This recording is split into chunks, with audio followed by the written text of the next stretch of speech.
En tant que parent ou aidant naturel, vous êtes fréquemment la meilleure personne pour soutenir votre enfant et l'aider à surmonter l'anxiété scolaire.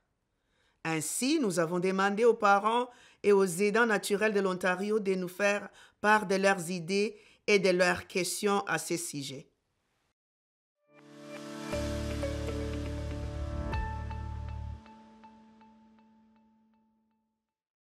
Les raisons de l'anxiété de mes enfants peuvent être multiples. Par exemple, j'ai une situation où nous avons déménagé et mes enfants ont changé d'école.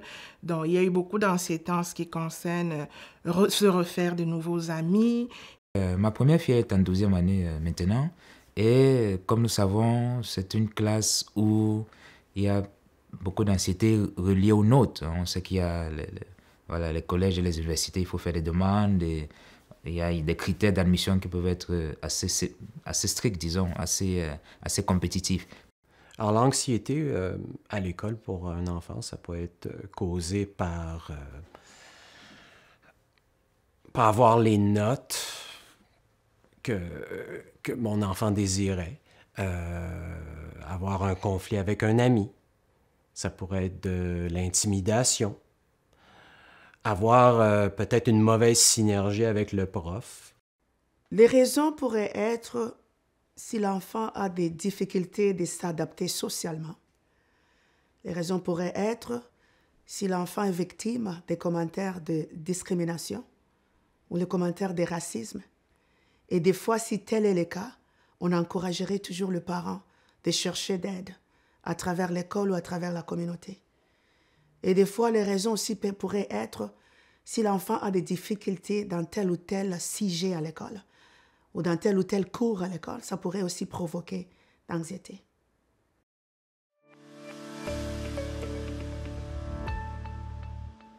L'anxiété scolaire peut se présenter dans plusieurs façons. Ça pourrait être l'absentéisme. Ça pourrait être les difficultés académiques. Ça pourrait être les difficultés de se connecter avec les amis. Ça pourrait aussi être le moment de se sentir un peu de malaise à chaque fois qu'on passe de l'école. Et ça pourrait aussi être des difficultés dans tel ou tel sujet à l'école. On se retrouve qu'on n'est pas en mesure de comprendre tel ou tel programme, ça peut créer d'anxiété. Ça peut aussi être la compétition avec les amis. Ça peut se rendre que l'élève se rend compte qu'il y a mes amis qui sont plus actifs dans la salle de classe que moi. Ça pourrait aussi créer de l'anxiété.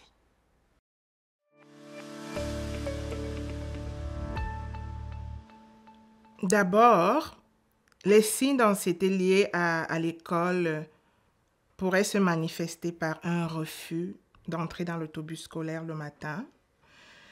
Ça pourrait aussi se manifester par des douleurs abdominales.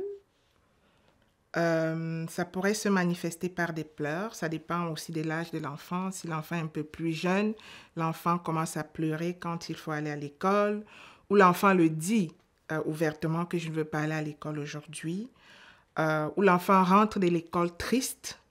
Donc, c'est pour ça que c'est vraiment important d'observer l'enfant avant son aller à l'école et après son retour. Les signes pourraient être que l'enfant a des difficultés de dormir la nuit, difficultés de se réveiller le matin pour aller à l'école. L'enfant pourrait aussi avoir des difficultés de concentration dans la salle de classe, difficultés de s'adapter pour jouer, être en communication avec les amis. Et ceci revient aussi dans les cas d'absentéisme. Ça pourrait aussi être le signe d'anxiété.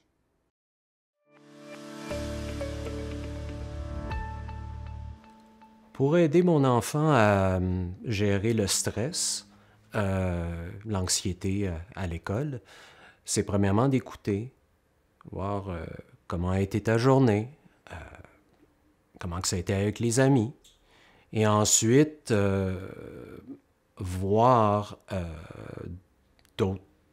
les comportements. Y a-t-il un changement de comportement? Est-ce qu'il y a un sentiment de tristesse? Est-ce qu'il y a un sentiment de peut-être un peu dépressif, de dépression? Ok, pour aider l'enfant à gérer stress et anxiété, je devrais l'encourager déjà à gagner de confiance en soi, rappeler l'enfant que malgré tout, il ne peut que donner le meilleur de lui. Il ne peut pas faire au-delà de ses moyens. Déjà, encourager l'enfant à s'accepter, encourager l'estime de soi.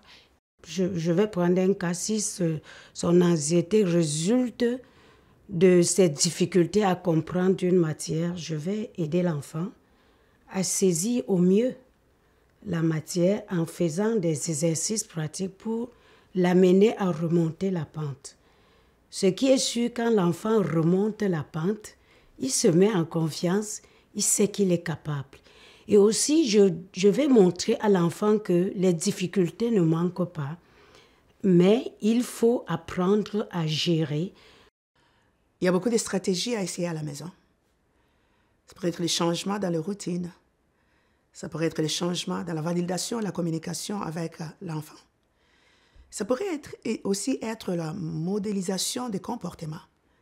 Comment est-ce que comme parents, lorsqu'on a le stress, l'anxiété, comment est-ce qu'on est en train de dealer avec notre situation?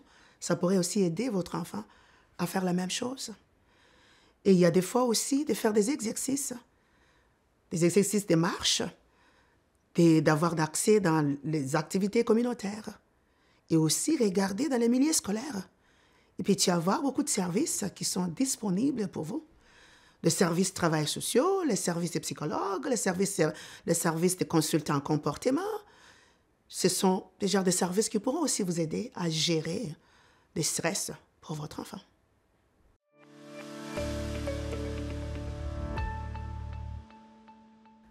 Si tout ce que vous essayez comme stratégie à la maison ne fonctionne pas, il y a l'école.